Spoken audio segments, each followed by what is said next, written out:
I just prayed for you. Before I pushed the record button, I prayed that God would be using this book to help you in your walk with Him, and that in doing so, all of us could change the world for the better. If that's your experience, and if this is doing something for you, if it's encouraging you, challenging you, convicting you, enriching you in some way, would you just reach out and let me know? My email is amber@timeofgrace.org, and I'd love to hear from you. Request your copy of Soul Care, Nurturing Your Spiritual Wellness when you give to our $155,000 challenge grant. And of course, when you give to our ministry, you're helping us do more ministry, so it's so worthwhile.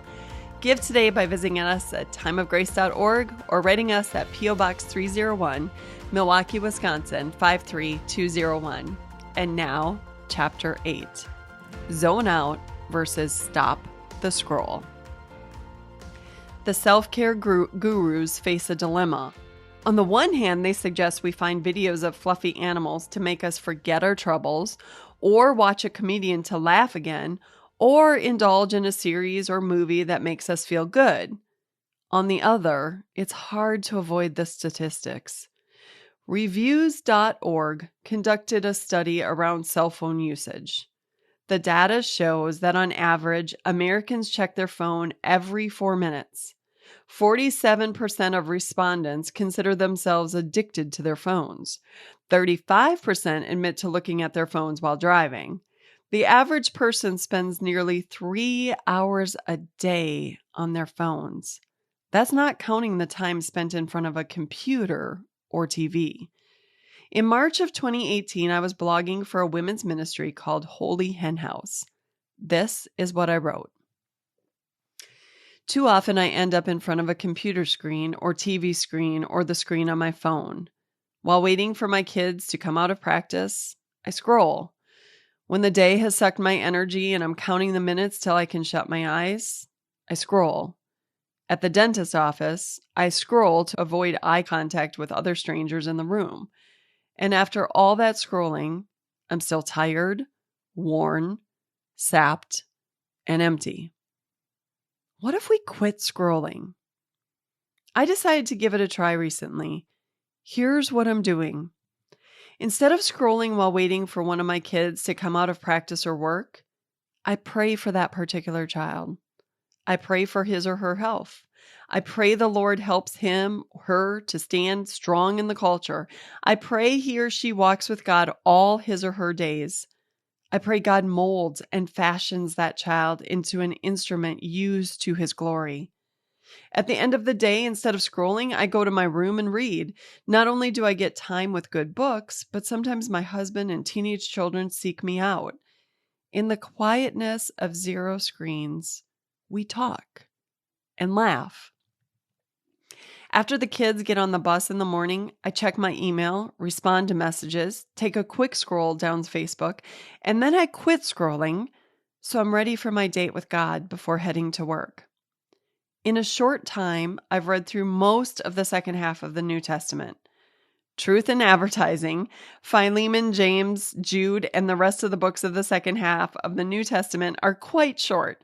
It may sound like a lot, but in truth, it's doable for anyone who's willing to put in the smallest amount of effort. As I read, I underline what I think are the main points. I put a box around words that stick out. I pray. I'm convicted and reminded I can do better. So-and-so is not the problem. I am. And when I stop scrolling, I notice how many people still are. They scroll at red lights. They scroll while shopping with their daughter, who is only 10 once, and asking if this dress is better than this one, or should I use my birthday gift card for shorts? They scroll while the old lady in the waiting room, who is alone all day, watches, wishing someone would notice and talk to her. While we scroll, time passes that we can't get back. Conversations that would have encouraged and blessed us don't happen. Relationships with our children and spouse deteriorate. Prayers we haven't murmured aren't answered. Spiritual growth that would have helped us navigate what is ahead hasn't happened. And that's to say nothing of the 10, 15, 20 minutes we could have used to do the dishes, sweep the floor, talk to our neighbors, or sleep. There's a better way. It's totally doable, and the payoff is substantial. Scroll less and live more starting today. I wish I could tell you that since 2018, that has never, ever been a temptation again, but that would be a lie. In the past month, I've deleted an app I loved. I loved it so much, it wasn't hard to spend 2 or more hours a day on it. I learned so much about nutrition and skincare from the videos I wanted to watch, but they were buried among so many other videos. I'd spend 20 minutes getting to the video I was hoping to catch. It's no different, I suppose, than the person addicted to lottery tickets. That one $5 or $50 or $100 win every so often is enough to keep them coming back to try again. Time is precious, and it's so easy to waste. As I've been working at the nursing home, I've noticed that other than being in the dining room for 3 meals, the residents have nothing required of them all day. Some spend their time in the recliners switching channels. Some spend hours in the dining room talking to the other residents, playing cards, and watching the weather. Some attend all the activities offered.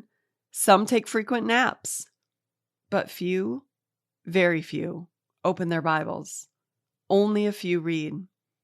I've always operated under the idea that after my children leave home, I'd have an abundance of time. Things that seemed hard to do now would become easier. I don't think that anymore. We make time for what's important. If God's word is a priority, we will open it.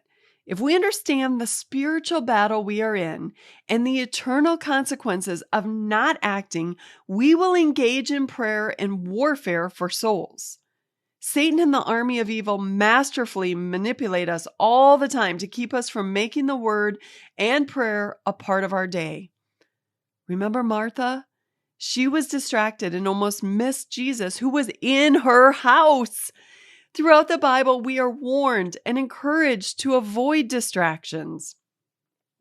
Proverbs 4:25 says, "Let your eyes look straight ahead. Fix your gaze directly before you." Psalm 86:11 says, "Teach me your way, Lord, that I may rely on your faithfulness. Give me an undivided heart that I may fear your name." 1 Corinthians 15 verse 58 says, "Therefore, my dear brothers and sisters, stand firm. Let nothing move you. Always give yourselves fully to the work of the Lord, because you know that your labor in the Lord is not in vain." Look straight ahead. Give me an undivided heart. Give yourself fully to the work of the Lord. I just wrote these on a note card and taped it to the back of my phone. The prophet Nehemiah mastered this. Nehemiah 6 verses 1-4 say, "When word came to Sanballat, Tobiah, Geshem the Arab, and the rest of our enemies that I had rebuilt the wall and not a gap was left in it, though up to that time I had not set the doors in the gates, Sanballat and Geshem sent me this message. 'Come, let us meet together in one of the villages on the plain of Ono.' But they were scheming to harm me, so I sent messengers to them with this reply. 'I'm carrying on a great project and cannot go down. Why should the work stop while I leave it and go down to you?' 4 times they sent me the same message, and each time I gave them the same answer." You too are carrying on a great project. You might be raising children, supporting your spouse, being a hospitable neighbor, or carrying out ministry. You are a vessel that God eagerly desires to fill with His word, so that when you open your mouth, God's word and encouragement come out. This is our time to pray. We are the ones carrying on the work of the church or supporting those doing kingdom work. We can pray for those in ministry to make use of every opportunity, to resist the devil's schemes, to speak clearly about God and His word. We can pray for open hearts to hear the word, for Satan's plans to be foiled. We can pray for marriages to be healed, children to be taught, that we are a light in a dark world. I could fill the next 3 pages with ideas for prayer, but you get the idea. Phones can be such a useful tool. Time of Grace Ministry uses media to reach people right where they are. Through technology, we can connect with people all over the world. I love seeing what my friends and their families are doing. If it weren't for social media, I'd have to rely on the annual Christmas card to see what everyone is doing. And the internet has blessed so many of us with information at our fingertips. I now have just one physical cookbook. If I want a new recipe, I look it up online. A few minutes later, assuming I have all the ingredients, I'm making it. Family movie nights are some of our favorite memories. So much of parenting young adults happens when watching a drama or series and commenting on the good or bad choices of the actors. But our TVs, computers, and phones can also steal precious time and opportunities. Unless we're deliberate, we can easily waste our opportunities to do important kingdom work or to spend quiet time feeding our souls with God's Word. And rarely, if ever, has scrolling or sitting in front of the TV made me feel any better about anything in my life. If anything, it's just the opposite. I can't tell you how many times this series started out good, but left me disgusted by the end. It's not uncommon to feel deflated and defeated when I put down my phone. Once again, I'm reminded of the extent of corruption in the world. I'm left feeling less than someone else whose family has it more together, or who looks better, or can speak better, or is doing abundantly more than I am doing. I don't feel that way when I close the Bible. I don't feel defeated when I've given something to God in prayer. The pros versus cons are not even close. Bible study and prayer are an easy win over TV, social media, and scrolling. I'm guessing this is a struggle we all have. It's worth putting reminders in place. A Bible passage on the back of your phone. A book you've been meaning to read next to the couch where you watch TV. So much of life comes down to balance and prioritizing. If we're going to take soul care seriously, we have to at least be cognizant of how easy it is to waste time scrolling. Then, by God's grace and with His help, we can put parameters in place so that we use technology but aren't controlled by it.